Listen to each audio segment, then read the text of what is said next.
शिवपुराण में कथा आती है कि ब्रह्मा जी के आदेशानुसार भगवान शंकर को वरण करने के लिए पार्वती ने कठोर तप किया था। ब्रह्मा के आदेशोपरांत महर्षि नारद ने पार्वती को पंचाक्षर मंत्र शिवाय नमः की दीक्षा दी। दीक्षा लेकर पार्वती सखियों के साथ तपोवन में जाकर कठोर तपस्या करने लगी। उनके कठोर तप का वर्णन शिवपुराण में आया है। हित्वाहारन तथा चर्म मृगस्य परमं धृतम् जगाम तप से तत्र गंगावतरणम प्रति। माता पिता की आज्ञा लेकर पार्वती ने सर्वप्रथम राजसी वस्त्रों का अलंकारों का परित्याग किया। उनके स्थान पर मूंज की मेखला धारण कर वल्कल वस्त्र पहन लिया।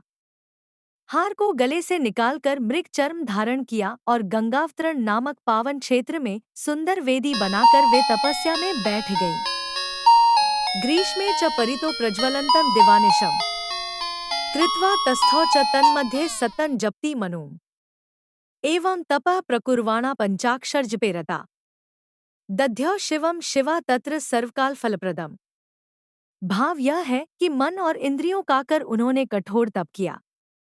इस प्रकार निराहार रहकर पार्वती ने पंचाक्षर मंत्र का जप करते हुए सकल मनोरथ पूर्ण करने वाले भगवान सदाशिव के ध्यान में मन को लगाया। तुलसीदास ने श्रीरामचरितमानस में पार्वती के तप का वर्णन में कहा है। सयानी पार्वती को देखकर माता मैना और पिता हिमालय को पुत्री के विवाह की चिंता हुई। इतने में महर्षि नारद वहां आ गए। नारद जी को घर में आया देखकर राजा रानी ने कन्या के भविष्य के विषय में पूछा। त्रिकालज्ञ सर्वज्ञ तुम गति सर्वत्र तुम्हारी कहूँ सुता के दोष गुण मुनिबर हृदय बिचारी। नारद जी ने पार्वती का हाथ देखकर भविष्यवाणी की। सब लक्षण संपन्न कुमारी होई ही संतत पियहि प्यारी सदा अचल एहि कर अहिवाता एहि ते जसु पहहिन पितु माता। राजा हिमालय ने प्रश्न में बेटी के अवगुण पहले पूछे थे, किंतु नारद जी ने पहले पार्वती के गुणों का कथन किया। नारद जी चतुर और मनोवैज्ञानिक वक्ता है। अतः माता पिता से पार्वती के दिव्य गुणों की चर्चा करते हैं।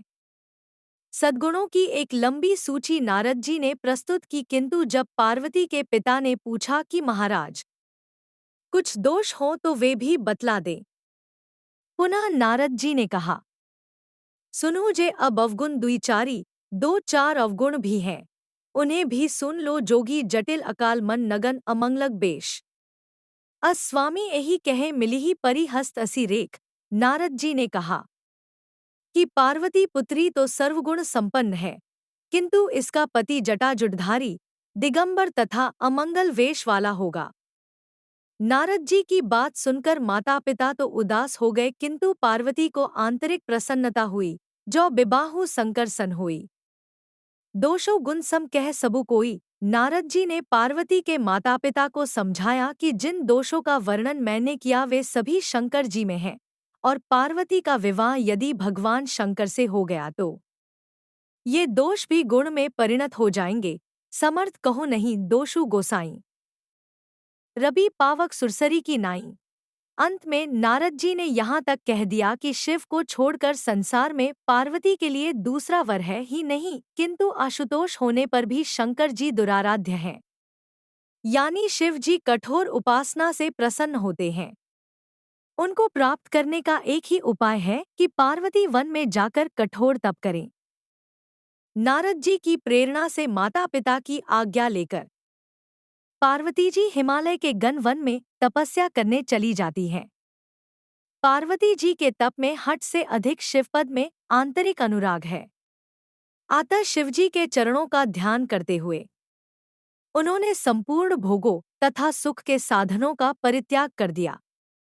भगवान शंकर के चरण कमलों में नित्य नूतन अनुराग होने के कारण शरीर का भान मिट गया और तनमन तपस्या में लीन हो गया। 1000 वर्ष तक मूल और फल का 100 वर्ष केवल शाक का आहार किया। कुछ दिन तक पानी का हवा का आहार किया। कुछ दिन इन्हें भी त्याग कर कठिन उपवास किया। पुनः वृक्ष से गिरी हुई बेल की सूखी पत्तियां खाकर 3000 वर्ष व्यतीत किया।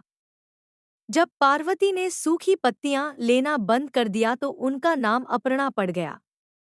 पार्वती को कठोर तपस्या की देखकर आकाशवाणी हुई कि हे देवी, तुम्हारे मनोरथ पूर्ण हो गए। अब तुम हट छोड़कर घर जाओ, भगवान शंकर से शीघ्र मिलन होगा। अस्तपु काहू न कीन्ह भवानी। भय अनेक धीर मुनि ज्ञानी, तपस्वियों की व्रतियों की अग्रिम पंक्ति में पार्वती प्रथम स्थान पर सुपूजित है। उनका तपोव्रत पतिव्रत्य का आदर्श है। दोस्तों, ये कहानी अच्छी लगे तो लाइक करें, कमेंट करें, सब्सक्राइब करें, जरूर करें। पैसे ना लगता है साहब, बहुत बहुत धन्यवाद।